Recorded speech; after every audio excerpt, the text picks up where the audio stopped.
बहुत पुराने समय की बात है।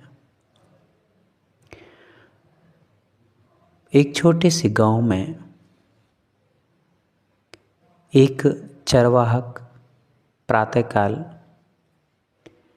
गांव की भेड़ बकरियों को जंगल की ओर ले जाता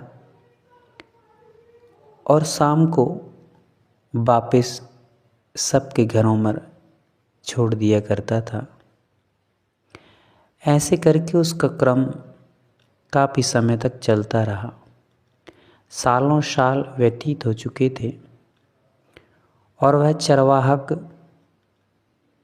लगभग 300 भेड़ों को डेली सुबह सुबह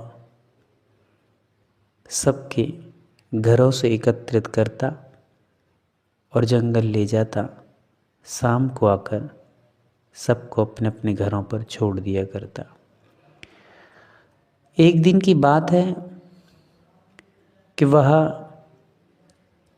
सुबह सब भेड़ों को लेकर के जंगल पहुंचा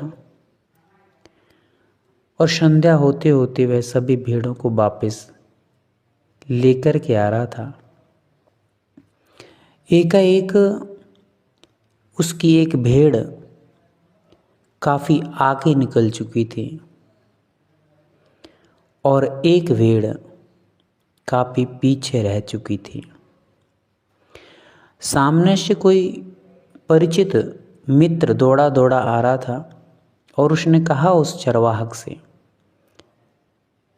क्या करते रहते हो? एक भेड़ तो बहुत आगे निकल गई है, जाओ उसको शीघ्रता से पकड़ो।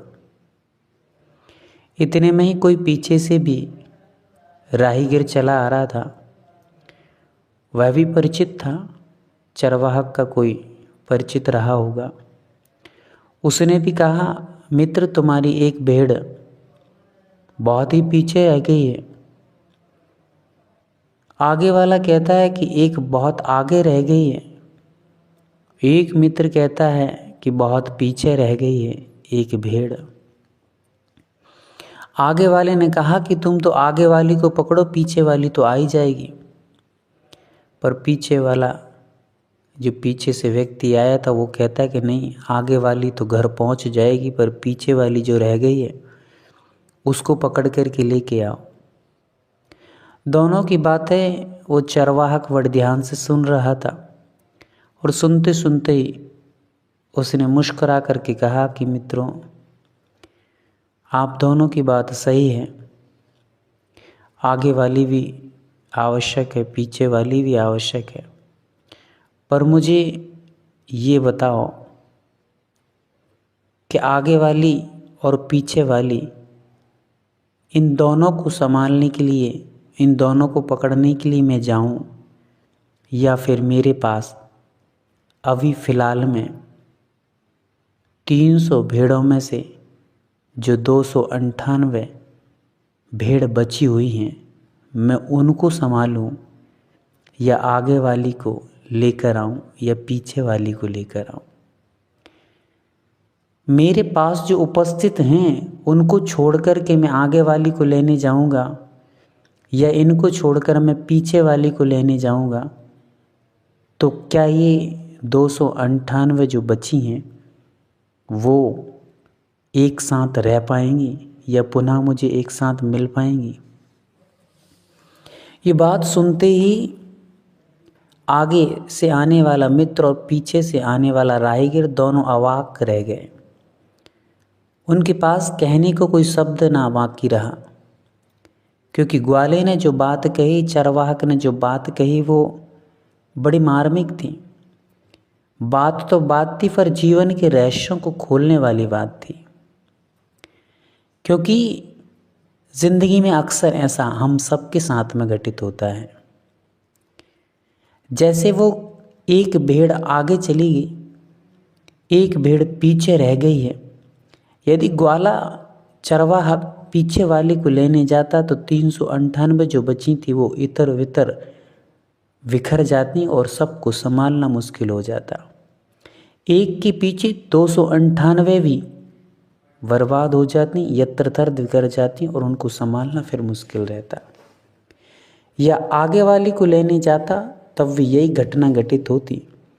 इसलिए शिक्षा देती है, कहानी हमें सीख देती है कि जो बीत गया या जो आगे है, आगे वाले की कल्पना करना और बीते हुए की चिंता करना, ये दोनों ही हमारे लिए जीवन में घातक हैं, चिंता और पीड़ा परेशानी का कारण है। अतः वर्तमान में हमारे पास जो उपस्थित है, हमें उसमें जीने की आदत मुस्कुराती हुई डालना चाहिए।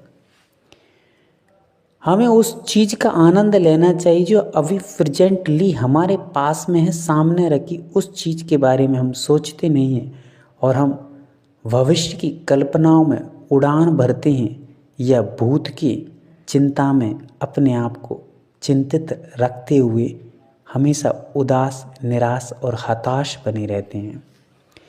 इसलिए जीवन का रहस्य और जीवन की सही दिशा यही कोई बताता है तो वह वर्तमान बताता है, क्योंकि कहने वालों ने कह दिया है कि जिसका वर्तमान उज्जवल होगा उसका भविष्य भी उज्जवल ही होगा। जो लोग बीती हुई बातों को लेकर बैठे हैं या आगे आने वाले भविष्य की कल्पनाओं में अपने आप को दुखित बनाते रहते हैं, उनके लिए मैंने ये 4 पंक्तियां लिखी हैं कि बीती बातें सोच सोच कर हाल बुरा कर डाला। बीती बातें सोच सोच कर हाल बुरा कर डाला, वर्तमान के पन्नों को भी तूने काला कर डाला। बीती बातें सोच सोच कर हाल बुरा कर डाला और वर्तमान के पन्नों को भी तूने काला कर डाला। बीती बातें भूल अगर तू वर्तमान में जीता, बीती बातें भूल अगर तू वर्तमान में जीता, तो चमचम करता भविष्य तेरा होता बड़ा निराला। चमचम करता भविष्य तेरा होता बड़ा निराला। यदि हम लोग बीती बातों को भूल करके वर्तमान में जिए तो हमारा भविष्य निश्चित तौर से चमचमाता हुआ सूर्य की तरह रोशनी कारक होगा। किंतु होता यह है कि हम बीती बीती बातों को बार बार मन पे बोझा बना करके रखे रहते हैं, उस बोझे को ढोते रहते हैं, हर काम में वो चिंता लगी रहती है। व्यक्ति मंदिर में होता तो घर की चिंता, घर में होता तो मंदिर की चिंता। व्यक्ति एक स्थान पर कभी स्थिरता के साथ अपने जीवन के आनंद को नहीं लुटा पाता, वर्तमान के लुप्त को नहीं उठा पा रहा है, या तो भविष्य की कल्पनाओं में चिंतित है या फिर भूत में बीती हुई बातों को लेकर के पीड़ित है। आज की इस कहानी से शिक्षा लेना चाहिए कि हमें आज से ही अभी से ही संकल्प करना चाहिए, हम वर्तमान में जिएंगे, वर्तमान में हमारे पास जो है उसका पूरा लुत्फ़ उठाएंगे, उसका पूरा आनंद लेंगे, तो निश्चित तौर से आप देखेंगे कि भविष्य भी चमचमाता हुआ सुनहरा आपको अवसर देगा और वह अवसर आपके लिए आनंद का कारण बनेगा।